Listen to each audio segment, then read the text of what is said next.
Sup Shredders, my name is Logan aka Spiderhands and welcome to an SP Reviews, where today we have ourselves a track from an act named Flowers for Juno titled Just Like Honey. And if we switch over to here, we have ourselves a track on the screen on Spotify. We'll put the art up for you to check it out.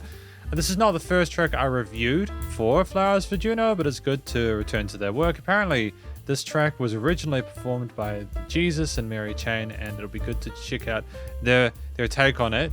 So we're going to listen through this track from start to finish, and we're going to hear what we think. Let's go, let's do it.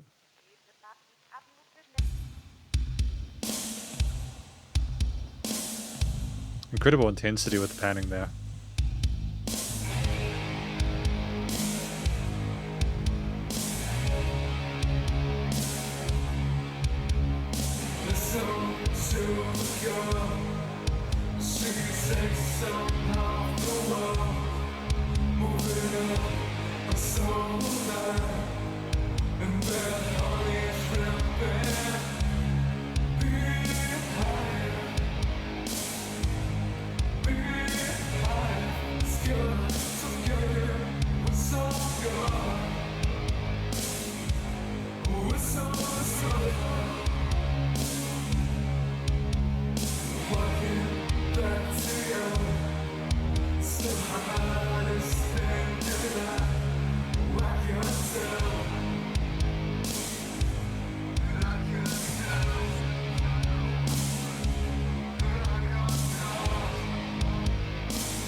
It's really interesting sort of stereo design with the way the vocals spinning around the stereo field as well.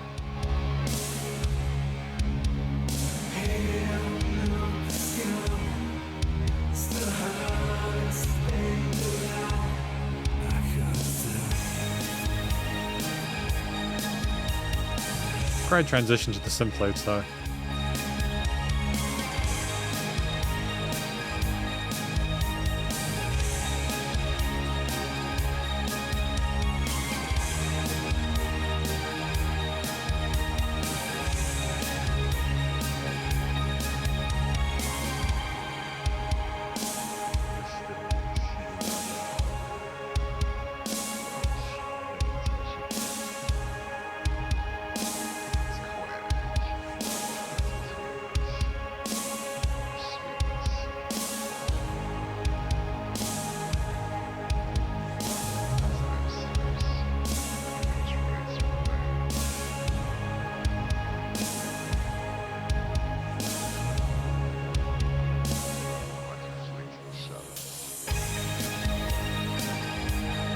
I think it's reinforced really nicely by the bass underneath.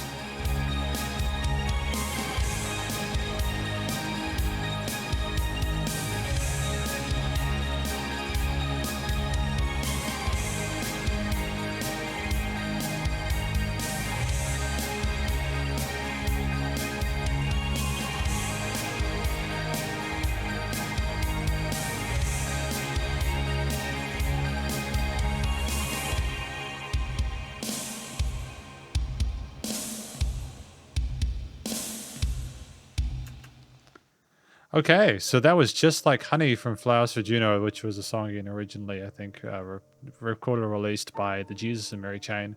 We're going to talk about it more in the conclusion. Because welcome to the conclusion of my review of this track from an act named Flowers for Juno titled Just Like Honey, off of their A and B side, where it appears that you've got Just Like Honey spelled backwards here, so I'm wondering if like it's a reverse take or something like that. I could be wrong, but either ways. What do I think this track is about? I didn't get all the lyrics through clearly.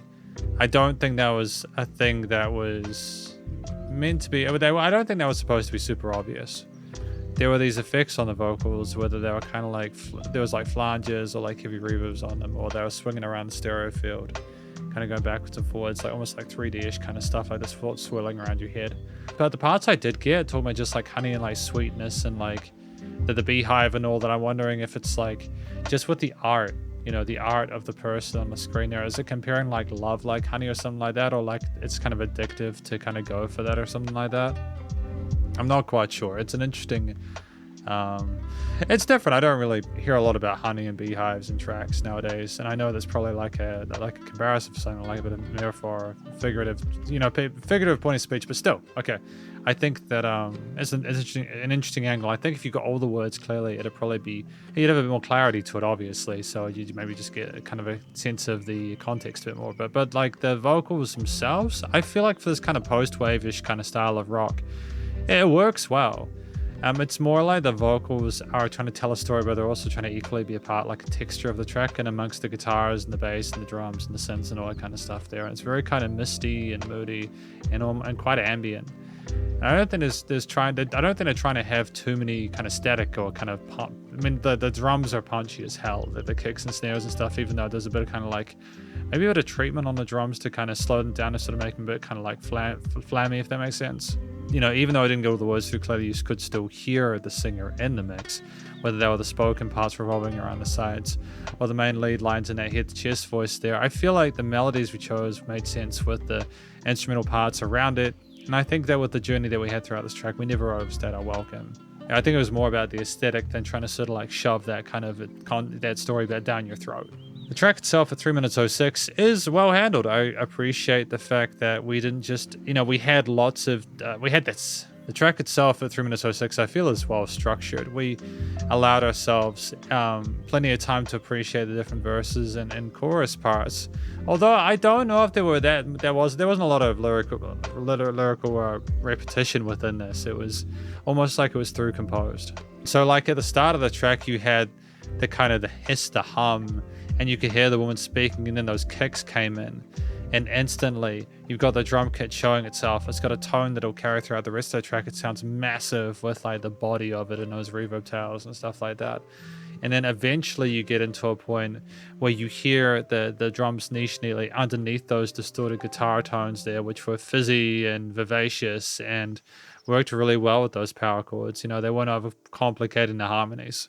I think those held power chords that you have in that first section whilst the vocalist sings over top, that kind of static feeling there with just the kicks and the snares with the bass and the guitar in unison underneath on top rhythmically. It just allows so much space before the cymbals like the hi-hats and the crashes and stuff come in later on and propel things forward. And just before I finish with the drums, I think that the variety of different fill patterns they had there, they didn't just work with the snares, they also explored the toms and had some interesting 8th and 16th note grooves there at the end of some of those tails and transfers between times of like the choruses or something like that. I appreciate the diversity there, which was an interesting contrast to some of the basic guitar parts, which are more minimalist to allow more room in their respective frequency ranges for the key parts. We don't get all the instruments, right away. Clearly we had the drums first and the guitar and bass later, but we also had some really interesting synth parts that came in around the mid-range, and I feel like that was just a great alternate lead layer to some of the vocal parts we had earlier. The arpeggios there were distinctive and catchy, and just made it really pleasant to listen to. And we almost had like this kind of A-B structure where after the midpoint with the synth parts, things slowed down. You went back to the more primitive kicks and snares. You had more of the kind of spoken stuff from maybe like the sample parts at the beginning, and then eventually you go back into another run of the chorus for that kind of continues to the outro, and you've got all this kind of flanging or phasing of the guitar parts to sort of make it more of sort of a trippy psychedelic experience. I think a lot of the power behind this is simply the track's ability to kind of sit and be comfortable with itself and to not need to continue to evolve, in the sense that it brings itself back down after a bit of that extra intensity, knowing full well that the music can be kind of overwhelming with its power. And then it kind of lets you just kind of sit with those kicks as they groove along without the cymbals. And the lack, I think, of the clarity of some of the vocal parts, kind of, you're trying to sort of like make sense of how the music corroborates to what the words that came through. And you bring that all together. And you're left kind of considering the theme of the track there, where there's a sense of glory and sort of general positivity within the pretty major stuff going on within those synth parts, and some of it's a major key, I think. Effects change on the instruments and just the kind of trippiness of how it sounds makes it sound less cheesy, because when you write a track in a major key, it can sometimes sound a little bit kind of cheesy if you don't do enough to differentiate or sort of disguise that. But I feel like almost the focus on the major key is celebrating the fact that we've managed to find this taste of honey, this sweetness there, that beehive, etc. And even if you might get stung, it's still totally worth the effort. So I think all in all, structurally, it's an interesting experience. It's not it's not a massive mystical kind of adventure. It's just more another sort of environment that Flowers for Juno has created, which does sound stylistically coherent and consistent with a lot of their other material. It's just more of what they're comfortable with, whilst I think also they're working with covers of other tracks in order to sort of move things forward in different directions. The studio recording, mixing, and mastering, though, is great. Again, my comments about the clarity of the vocals aren't a criticism in the sense that I don't think we were trying to make them super duper clear in the first place. So I feel like production-wise, we're trying to get that sort of misty kind of sort of surrealist experience there. We had that there, again, especially with the vocals going around like that with the painting. That was a deliberate automation decision there, and I feel like it just shows an understanding of the sound they were trying to create, and I think they got there. The way the guitars, bass, drums, and synths were stacked, or keys weren't stacked on top of each other, I feel was really well handled, and there were no weird resonant frequencies in the frequency spectrum. The music surrounded you in the headphones. There was dynamic range to this. Things were not the same loudness at the time, as especially at the starting point where you had the quietness of those vocal parts, and then the drums come in. It just kind of instantiates itself in your way, and you're about to go for a ride. Nice to know without pumping, so the bus compression limiting is handled. And effectively, this is my review of this track from an X named Flowers for Juno, titled Just Like Honey, and hopefully you enjoyed it. If you did, please go show them some love via the various social medias and their Spotify page, and stay cool and stay safe, and please remember to support your local musicians and artists at this point in time, as they need to help more than ever with all the crazy stuff going on. And I'll catch you in the next review. Spiderhands out.